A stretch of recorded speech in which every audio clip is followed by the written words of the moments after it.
شروع اللہ کا نام لے کر جو بڑا مہربان نہایت رحم والا ہے۔ اے پیغمبر کہہ دو میرے پاس وحی آئی ہے کہ جنات کی ایک جماعت نے قرآن غور سے سنا اور اپنی قوم سے جا کر کہا کہ ہم نے ایک عجیب قرآن سنا ہے جو راہ راست کی طرف رہنمائی کرتا ہے، اس لیے ہم اس پر ایمان لے آئے ہیں اور اب اپنے پروردگار کے ساتھ کسی کو عبادت میں ہرگز شریک نہیں مانیں گے۔ اور یہ کہ ہمارے پروردگار کی بہت اونچی شان ہے، اس نے نہ کوئی بیوی رکھی ہے اور نہ کوئی بیٹا،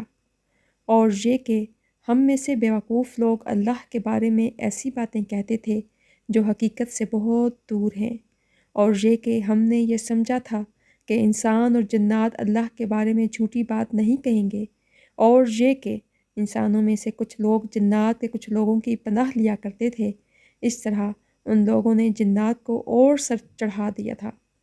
اور یہ کہ جیسا گمان تم لوگوں کا تھا، انسانوں نے بھی یہی گمان کیا تھا کہ اللہ کسی کو بھی مرنے کے بعد دوسری زندگی نہیں دے گا، اور یہ کہ ہم نے آسمان کو ٹٹولنا چاہا تو ہم نے پایا کہ وہ بڑے سخت پہرے داروں اور شعلوں سے بھرا ہوا ہے، اور یہ کہ ہم پہلے سنگن لینے کے لیے آسمان کی کچھ جگہوں پر جا بیٹھا کرتے تھے،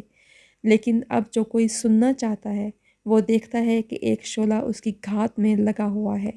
اور یہ کہ ہمیں یہ پتہ نہیں تھا کہ آیا زمین والوں سے کوئی برا معاملہ کرنے کا ارادہ کیا گیا ہے یا ان کے پروردگار نے ان کو راہ راست دکھانے کا ارادہ فرمایا ہے، اور یہ کہ ہم میں کچھ نیک ہیں اور کچھ ایسے نہیں ہیں، اور ہم مختلف طریقوں پر چلے آ رہے ہیں، اور یہ کہ ہم یہ سمجھ چکے ہیں کہ نہ ہم زمین میں اللہ کو عاجز کر سکتے ہیں اور نہ کہیں اور بھاگ کر اسے بے بس کر سکتے ہیں، اور یہ کہ جب ہم نے ہدایت کی بات سن لی تو ہم اس پر ایمان لے آئے۔ چنانچہ جب کوئی اپنے پروردگار پر ایمان لے آئے تو اس کو نہ کسی گھاٹے کا اندیشہ ہوگا اور نہ کسی زیادتی کا، اور یہ کہ ہم میں سے کچھ تو مسلمان ہو گئے ہیں اور ہم میں سے اب بھی کچھ ظالم ہیں۔ چنانچہ جو اسلام لا چکے ہیں انہوں نے ہدایت کا راستہ ڈھونڈ لیا ہے، اور رہے وہ لوگ جو ظالم ہیں تو وہ جہنم کا ایندھن ہے۔ اور اے پیغمبر اہل مکہ سے کہو کہ مجھ پر یہ وحی بھی آئی ہے کہ اگر یہ لوگ راستے پر آ کر سیدھے ہو جائیں تو ہم انہیں وافر مقدار میں پانی سے سیراب کریں گے تاکہ اس کے ذریعے ان کو آزمائیں، اور جو کوئی اپنے پروردگار کی یاد سے منہ موڑے گا اللہ اسے چڑھتے ہوئے عذاب میں پرو دے گا۔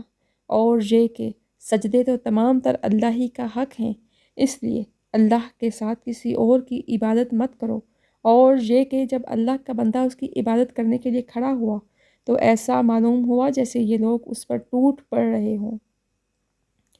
کہہ دو کہ میں تو صرف اپنے پروردگار کی عبادت کرتا ہوں اور اس کے ساتھ کسی کو شریک نہیں مانتا۔ کہہ دو کہ نہ تو تمہارا کوئی نقصان میرے اختیار میں ہے اور نہ کوئی بھلائی۔